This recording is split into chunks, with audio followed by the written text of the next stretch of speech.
আসসালামু আলাইকুম বন্ধুরা, কি অবস্থা? সবাই কেমন আছেন? আশা করি সবাই ভালো আছেন। আমি আলহামদুলিল্লাহ ভালো আছি। আবারও চলে আসলাম আপনাদের মাঝে নতুন একটা রেসিপি নিয়ে। তো আজ আমি দুধ নকশি পুলি পিঠা করব। এই পিঠা রেসিপিটা কিভাবে আমি তৈরি করব সেটাই আজ শেয়ার করতে চলে আসলাম। আশা করব ভিডিওটা না টেনে সম্পূর্ণ দেখতে থাকবেন। আর দেখতে দেখতে যদি কোনো জায়গায় ভালো লেগে থাকে তাহলে সাবস্ক্রাইব করে আমার পাশে থাকবেন। প্রথমে আমি চুলাতে একটা পাত্রে পানি বসিয়ে দিয়েছি। পানিটা ফুটে আসলে আমি সামান্য মতো লবণ দিয়ে দিচ্ছি। একটু নেড়ে চেড়ে দিলাম খুন্তির সাহায্যে।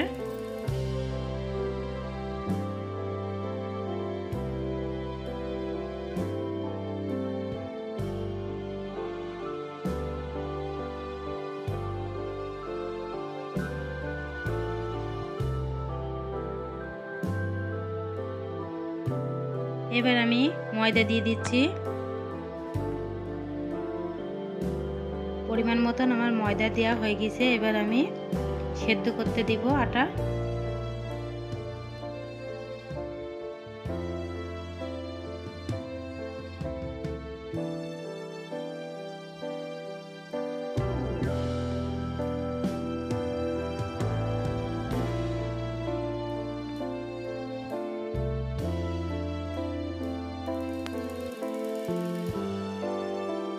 আটাটা সিদ্ধ হয়ে গিয়েছে। এবার আমি নামিয়ে নিয়েছি। আমি একটা পাত্রে ঢেলে নিচ্ছি।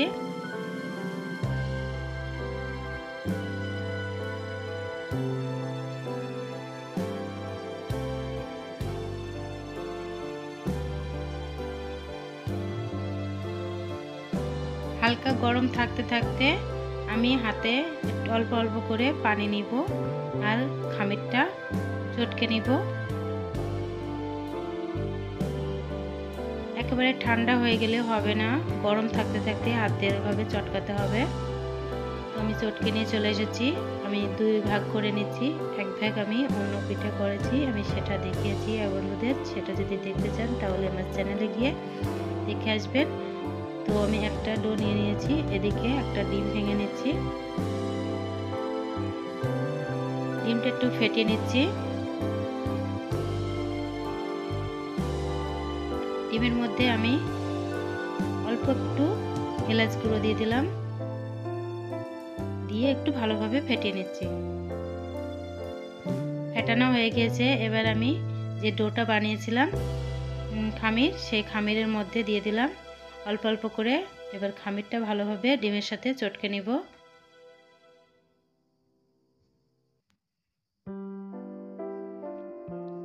আমুল আমি গুঁড়ো দুধ দিয়ে দিচ্ছি।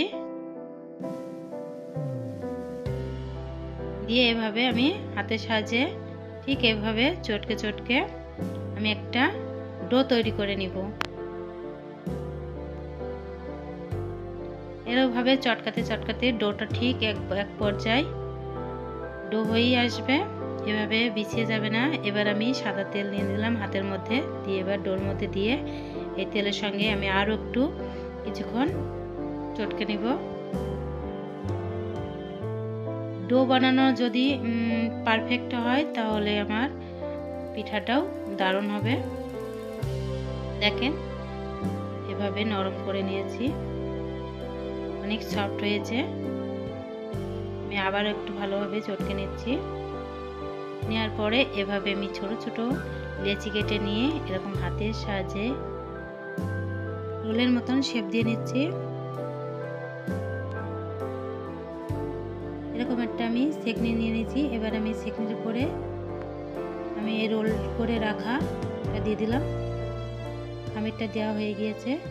ঠিক এভাবে দেখেন বন্ধুরা ডিজাইনটা কিভাবে আসে, ঠিক এরকম হবে। আমি আবারও একটা করে দেখাচ্ছি। দেখেন বন্ধুরা ঠিক এরকম করে দিয়ে আমার খামিরটা দিয়ে যে শেপ দিয়ে নেব পিঠাগুলো আমার তৈরি হয়ে আসছে।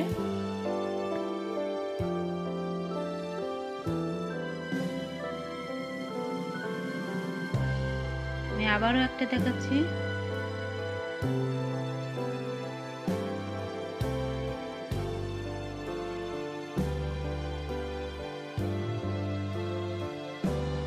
দেখেন বন্ধুরা, আমার সবগুলো পিঠা তৈরি হয়ে গিয়েছে। এবার আমি এই পিঠাগুলো তেলের সাহায্যে ভেজে নেব। দেখতে কিন্তু দারুণ হয়েছে, খেতে তো সুস্বাদু এবং অনেক টেস্টি হবে। এবার আমি একটা ফ্রাই প্যান নিয়ে চুলার উপরে দিয়ে তেল গরম করে নিয়েছি। সাদা তেল গরম হয়ে আসলে খুব বেশি গরম করে নিতে হবে, হালকা গরম করে নিলে হবে না। তারপরে একে একে আমি তৈরি করে রাখা পিঠাগুলো দিয়ে দিব।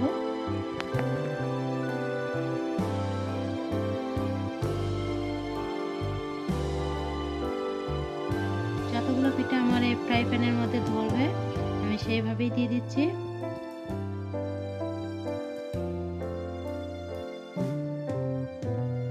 কিছুক্ষণ জাল করে নেওয়ার পর তারপরে উল্টে দিব। সাথে সাথে আমি উল্টে পাল্টে দিব না, তাহলে ভেঙে যাওয়ার সম্ভাবনা আছে।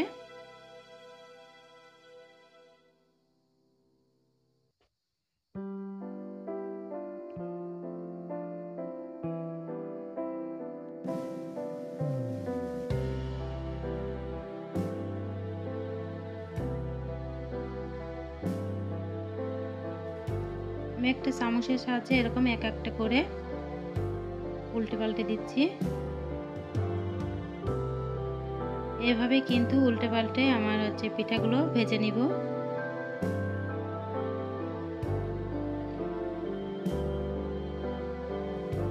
অনেকটাই লাল হয়ে আসছে, আরো একটু বেশি করে ভেজে নিব, অল্প ভাজলে হবে না।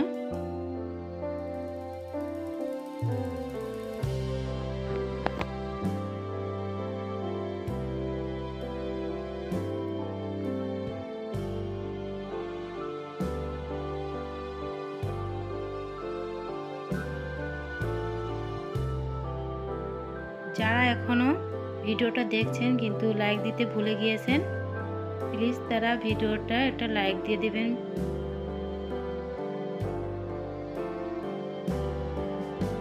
আমার পিঠাগুলো ভাজা হয়ে গেছে। এই পর্যায়ে আমি তেলের মধ্যে থেকে ছেঁকনির সাহায্যে উঠিয়ে নিচ্ছি। তেল ঝরিয়ে আমি একটা পাত্রে রেখে দিচ্ছি। বাকি যেগুলো ছিল সেগুলো আমি একই রকম করে ভেজে নিচ্ছি। সব পিঠাগুলোই আমার ভাজা হয়ে গেছে। দেখেন বন্ধুরা, কত সুন্দর আসছে কালারটা। আপনারা যদি মনে করেন এখনই খেয়ে নেবেন তো এখনই খেয়ে নেওয়া যাবে। তো আমি এখন খাবো না, আমি দুধের মধ্যে দিব। এদিকে আমি দুধটা জাল করে নিয়েছি। দুধের মধ্যে আমি চিনি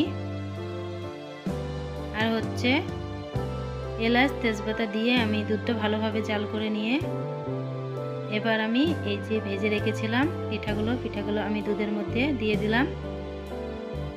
এবার নেড়ে চেড়ে সব পিঠাগুলো ডুবিয়ে দিব দুধের মধ্যে।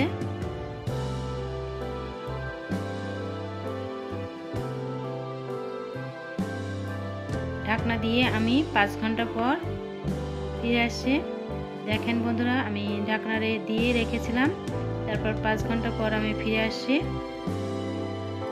এবার আমি একটা বাটিতে পরিবেশন করে নিচ্ছি। কত সহজে দুধ নকশি পুলি পিঠা আমার তৈরি হয়ে গেল। বন্ধুরা, বাড়িতে একবার হলেও ট্রাই করে দেখবেন, অসাধারণ লাগবে খেতে। আর বন্ধুদের কাছে ভিডিওটা কেমন লেগেছে যদি ভালো লেগে থাকে তাহলে লাইক কমেন্ট শেয়ার করে দিবেন বেশি বেশি করে।